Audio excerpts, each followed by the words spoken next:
Good morning, race fans. If you've been keeping up with the Bahrain test, you'll have noticed that F1 looks a little grim this year. With the new regulations, the teams are having a hard time getting the engines right, and let's just say it's been messy. Not least for a certain two-time world champion. But that will not stop me from making my long-awaited predictions for the year. So today we're gonna create the official 2026 Race Day Cafe prediction bingo. And as always, we'll be looking at them in each race to see if any of the predictions came true that week. But this year, I've also decided to ask you for your predictions, and my favorite ones have made it to the card. So without further ado, let's get to predicting. Here's the bingo template that we're gonna use, designed by yours truly. I hope you like it. And to ring in the new season, we gotta start strong, but positive. And so the first prediction of 2026 is Ollie Bearman's maiden podium. This was highly requested by a lot of you. Clearly, we're all falling for the same delusion, and I love it. I think we can all agree that Ollie had a really great rookie season last year, with his amazing Mexican Grand Prix where he finished 4th in a Haas after beating the Max Verstappen, also beating his veteran teammate in the driver's standings, and just generally putting a Haas consistently in the points, which is impressive enough in my opinion. He did also get 10 penalty points, but we don't need to talk about that. I, like all of you, feel pretty confident that this year we're gonna see the natural next step in Ollie's career, which is his first podium. Also, it helps that the Haas looked pretty good in testing, not least because of the Ferrari engine. We'll talk about that. And also, this livery is just too good for a bad car. Best of luck, Pookie. We're counting on you. For my second prediction, I've gone for Audi in the top 7. Very specific, I know, but hear me out. I was going to say that they'd get in the top 5, but then I thought, am I really that confident in Audi? Like, they did buy Sauber, you know? And they developed their own engine, which we still don't know a whole lot about. So then I thought, okay, maybe I'll do Audi in the points, but that just seemed too easy. I think Sauber did do okay in that regard last year, not least with the whole Podium. Also, Audi is a legacy racing brand. Surely they did not come here to score 0 points. And I feel like it went decently for them in testing, so I'm going for the middle ground, top 7. I think they should be able to get there. I believe in these two idiots, okay? Next up is a slightly sadder one. Cadillac P11. Yeah, sorry to disappoint you folks, but I really don't have very high hopes for Caddy this year. It's true that they have two very capable drivers in Valtteri and Checo, but they're a completely new team. It's not like Audi, who has the existing Sauber structure at least. They're starting completely from scratch. And I just feel like that lack of experience and structure is gonna give them a hard time, you know? And indeed, their performance in testing has sort of been along those lines for the most part. Sorry to all my Mexican viewers, but I think you might have to expect disappointment this year. And also my Finnish viewers, I guess. Do I have any Finnish viewers? Make yourselves known in the comments. Next up, here's one that I think a lot of you have been waiting for. Williams Podium. Go Williams. Yes, I know that preseason testing went terrible for Williams. And then there was their performance in Barcelona, or lack thereof. But I'm choosing to inhale that copium and believe they can do it, okay? If there's any team, it's them. And Alpine, maybe, I guess. I could have gone more specific with Carlos Podium or Alex Podium. In fact, a lot of you seem to want that Albinodium. And you know what? Slay. But I can't confidently choose between them because I feel like they both have a pretty equal chance of getting a podium, which right now is looking like a 0% chance. So yeah, I'm just gonna generally hope for another beautiful Williams podium because honestly, I care more about the team doing well than about individual drivers doing well in this case. And finally, completing the first row, we have Ferrari radio goes viral. I feel like this is a pretty safe prediction, but hey, they can't all be risky, okay? I have a reputation to uphold. I'm not saying we need another banger of the level of Must Be the Water, but I feel like I can confidently say that Ferrari will have some sort of fuck up and will get a funny radio out of it. It's just cause and effect. It's basically Newton's 4th law at this point. Even if it's something so simple as a "we are checking," a "stop inventing," it's just bound to happen, even if Ferrari does do well this year. However, I don't want it all to be negative about Ferrari here, mostly because A, testing went well for them, and B, my favorite driver made a stupid decision to go there, and now I have to deal with that. And thus, making a triumphant return this year, Lewis win! And I know it technically happened last year, but I didn't want to count it because I didn't want to count sprint wins. But to be honest, I think this year I will allow sprint wins because Times are dire for us Lewis girlies. Deep down though, I'm really manifesting a Grand Prix win for my boy, okay? Because if he's gonna retire soon, he needs to go out on a high. 7-time world champion can't be retiring with 3 Q1 exits in a row, you know? Also, not to get anyone's hopes up about this particular team, but they did so well in testing, they literally used their exclusive veto power just for the pleasure of screwing over the other teams. So make of that what you will. Anyway, please join me in sending Lewis good vibes this season because I will lose it if he has another 2025. Next up, we have another one that was requested by a few of you. Isaac Hadjar beats Max Verstappen. And in parentheses, I've put fairly. I think it's not unlikely that we'll see a scenario where Isaac beats Max because Max DNFs or because Red Bull screws up Max's quali or his strategy, but I don't want any of that here. I want to see Isaac beating Max on sheer pace alone. Like Lulu said, he qualifies better or he overtakes him on track, period. Okay, I guess we can technically discuss whether or not DNFs or bad strategies count as fair because at the end of the day, that's all part of racing. Isn't it, Zach Brown? Isn't it part of racing? So we can discuss that in the comments if you all want. Next up, we have another more general one. Great race in a typically bad track. And no, this isn't even about Madrid.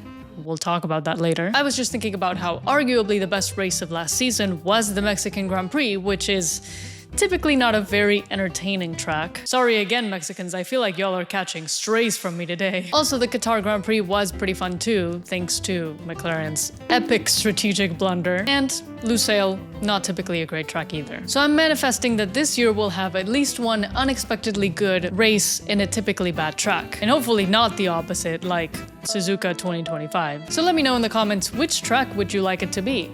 And why is it Monaco? Also, on the more general side, I have shocking Q1 exit. Again, everybody send Lewis good vibes, please. This cannot be Lewis. But I feel like every season, pretty much, we have an unexpected driver going out in Q1, so it should be a pretty safe spot. And by shocking, I mean generally anybody from the top 4 teams. However, it's open on purpose because I love cheating. And to complete row 2, we have one sent in by Abby Pulling Glazer. Great username, by the way. The Lawson-Perez beef is alive and well. I feel like this may also be one of those things that was a much bigger deal in Hispanic F1 spaces than English-speaking F1 spaces. But basically, in 2024, Lawson and Perez clashed during Lawson's first race in F1, and Lawson flipped the bird at the far more experienced driver. And all of that coupled with Lawson saying he didn't come to F1 to make friends, it just made me not get a very good first impression of him, you know? But Mexican fans have been carrying this like Lawson insulted their entire bloodline. And you guys know that I love a bit of drama, so with Checo's return to the grid, I hope that we see some of that rivalry returning. Next, we have one submitted by ICGlacion4717. The Australia curse is broken. Sorry. It's broken! It's broken! I quote that all the time, unfortunately. So there are apparently 2 versions of the Australian curse. Most likely the one that IC is referring to is the fact that no Australian driver has stood on the podium in Albert Park since it was added into the calendar in 1996. But there's another version of the Australian curse, which entails that whoever wins at the Australian Grand Prix one year will DNF at the Australian Grand Prix the next year. And that has been happening since 2022. But last year, Lando Norris won the Australian Grand Prix, and for some reason I feel really confident that he's not going to DNF. Simply because I feel like Lando just doesn't fall victim for these curses for some reason. He's literally the opposite of Alonso or Leclerc. And as for the first curse, I can't say if Oscar will have a good enough car to podium, but I sure would love to see it. So yeah, again, I think at least one of the 2 curses will be broken this year. Again, I love cheating. And also it'll give us something to look forward to for the very first race. Next up, maybe along the same lines, home race win. Again, potentially another safe spot. But is there anything more beautiful than a driver winning at home? Now, you may be asking, RDC, did you just do this because you want Hamilton to win in Silverstone or Alonso to win in Spain? Bro, of course not.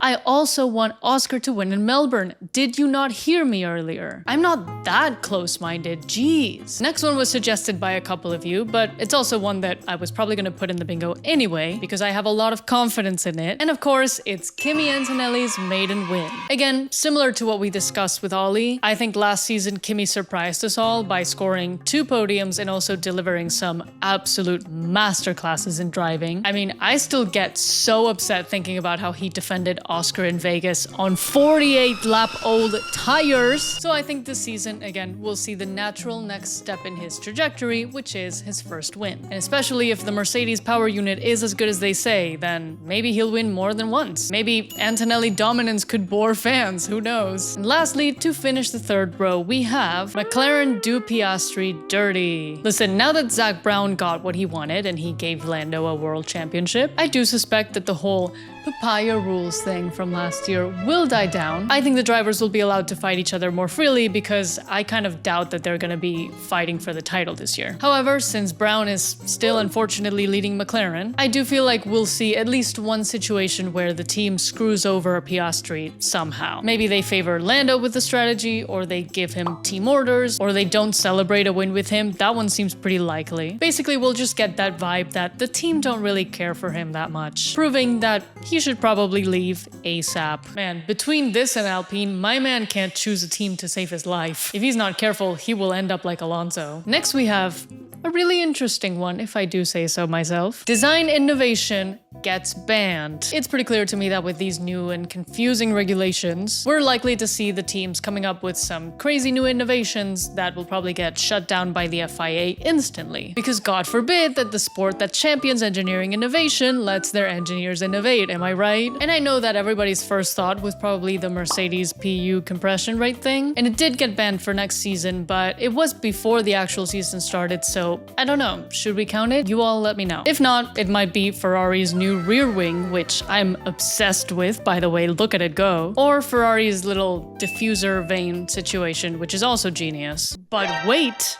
There's more, because I read this great comment from Chalesnu, is that how you say it? Where they specify that a part gets banned because Red Bull complains to the FIA about a rule violation. I guess they could have been talking about like race penalties or something like that, but I'm gonna interpret it my own way. But I liked this idea so much that I'm actually adding an asterisk to this prediction. So now it's actually design innovation gets banned, bonus point if it's because Red Bull complained. And if we do get that bonus point, I can use it to cross off something else in the bingo that has not happened. So yeah, we're spicing it up this year. Next we have another more general one. Wet tires are actually used. Seems like it would be a pretty safe one, but you'd be surprised. I guess I'm just gonna hope that the new regulations make it safer to race in the wet. I think that was part of the intent with the new regulations, because the cars in theory won't be so close to the ground anymore, so they won't be releasing as much spray into the air, which will mean more visibility, which will mean the return of the king. And to go with that, I have another one that I think is also pretty likely. Engine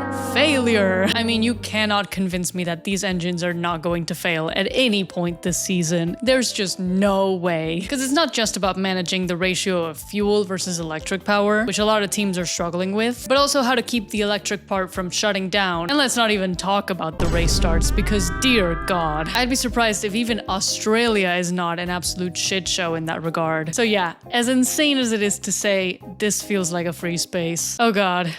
What are we getting ourselves into? Next up, Alpine cook in a wet race. I mean, Brazil 2024, need I say more? Although I do feel like it was typically Esteban Ocon who would get the sneaky Alpine podiums most of the time, and he's not at the team anymore. But I do have faith in Gasly, and even more in Colapinto actually. I know that absolute mad lad could pull something insane in the wet. Or at least something that feels epic. I mean, this is the guy who said, history is not written by cowards, over a P17. Also, they have a Mercedes engine now, so I think they should be fine. And lastly for this row, Max versus George. Listen, I'm about to lay this whole thesis upon you. Two drivers who already hate each other so much that they refuse to sit together at team dinners, who gave us some incredible drama at Qatar and Abu Dhabi 2024 over like the littlest thing too. Both ruthlessly good drivers who will risk penalties for the sake of getting ahead, with George being one of the few drivers on the grid who can stand up to Max other than Lewis, Fernando and Charles, and now both driving what will most likely be two of the best cars on the grid. Move aside heated rivalry, this is the real deal. On that note, is anyone else upset that Ilya Rozanov's number was 81? Cause I'm like, bitch, that's Oscar Piastri's number. Get out of here. Finally, we get to the last row. And I'm gonna be so honest. A lot of you suggested that one of the spaces was Alonso Podium. And I was going to put it here because it seemed like a great idea at the time. But then the Bahrain test happened and yeah, I'm not so sure anymore. So with a broken heart, I have to cheat a little bit again and go instead with Alonso defeats the Honda engine, because I know that he will manage at least one driving masterclass despite the shitbox he's driving. He's done it many a time already. I don't feel like I want to put Alonso podium or Alonso win on the bingo because I really don't want to jinx anything that could happen any more than it's already been jinxed, I guess. It's really sad, I know, but it's the best I can do right now. If you all have better ideas though, let me know. And I guess speaking of the old man, my next one is epic battle between old schoolers. And to be clear, I mostly mean Fernando, Lewis, and Max. But technically, I think we could apply it to any driver that was there before the Liberty Media acquisition. So that would then include Hamilton, Alonso, Verstappen, Hülkenberg, Perez, Bottas, Sainz, Ocon, Gasly, and Stroll. But I'm hoping it is the big three. Not that big three, this big three. Because they're all world champions and they have so much history with each other, and we know that when they come together, it's usually quality with a capital Q. And it would be a nice throwback to the old days that will make us a little bit less depressed with the new regs, I think. The next one is TV direction screws us over. I'm sure you all remember all the times last year when the TV direction was less than stellar. The most egregious case probably was the 2025 Singapore Grand Prix, where several overtakes were just not shown because they were showing us random celebrities and the drivers' families in the garage. Also, like 90% of those overtakes were done by Alonso, by the way. And they say British bias isn't real. Oh, and there was also the Monza quali where Max Verstappen did the fastest lap in F1 history, and instead of that we saw some random influencers or whoever these people are. After Singapore though, they got a lot of backlash, and thankfully the broadcast started improving from there. But I still think we'll get at least one moment where it looks like they care more about some rando in the garage than about the actual race. I'll also probably include any time when the graphics are less than helpful, because I know that with these new regs, they're gonna have to come up with some new broadcast graphics to explain what on earth is going on. And I feel like it's gonna take them a minute to figure those out. So yeah, prepare for chaos, everyone. For my second to last prediction, I have one inspired by this comment from XIX Mint, or 19 Mint. Arvid Lindblad will surprise us all. Now that could be interpreted positively or negatively, to be fair, but I chose to go the positive way with Lindblad pulls historic drive. Because in case you didn't know, I'm kind of a Lindblad glazer, okay? Yes, I admit it, I'm literally falling for the propaganda that Red Bull has been pushing on us since this kid was in karting. It's entirely possible that Lindblad is just okay. But I believe in him, okay? I believe he can live up to the hype and pull off an absolute masterclass. I mean, he did tell Lando to remember him in 5 years. He kinda has to walk the talk now, or else he will live with that embarrassment forever. And finally, to top off the 2026 bingo, we have the Madrid Grand Prix is not that bad. A lot of you actually had the prediction that the Madrid Grand Prix will straight up get cancelled because the construction will be done on time. Well, construction actually seems to be going pretty well, so I kinda have to break out the foam of doubt here. Wait, that's not my bit. What am I saying? But as someone who will be attending the first ever Madrid Grand Prix, I need to believe that it will be okay. Like, trust me, I look at this and I'm not exactly reassured either. But I want to believe it's gonna be at least okay. I'm not saying greatest race of all time, I'm just saying not Miami, not Monaco. Also, Madrid is literally where I'm from, so I would rather that we don't embarrass ourselves. Deberían haber reformado el jarama. And that, folks, is the official 2026 prediction bingo. Admittedly, it's maybe a little more conservative than last year's, but we have a new reg cycle and I'm not so sure that it won't be a total failure, so I'd rather play it safe. And hopefully it means we actually get to cross off some things, which is the point after all. Thank you so much to all of you who sent your predictions my way. A lot of you had some really interesting ones. Please let me know in the comments what you think of my predictions and if you have any of your own. And as always, if you liked the video, please don't forget to leave a thumbs up and also subscribe to the channel. Stay fueled, and I will leave you with my honorable mention, which is from TinyXStyle8809. Dorian drives an FP1 session. If this somehow becomes true, we will do something to celebrate, I promise, because this is too good. Like and subscribe. Hey.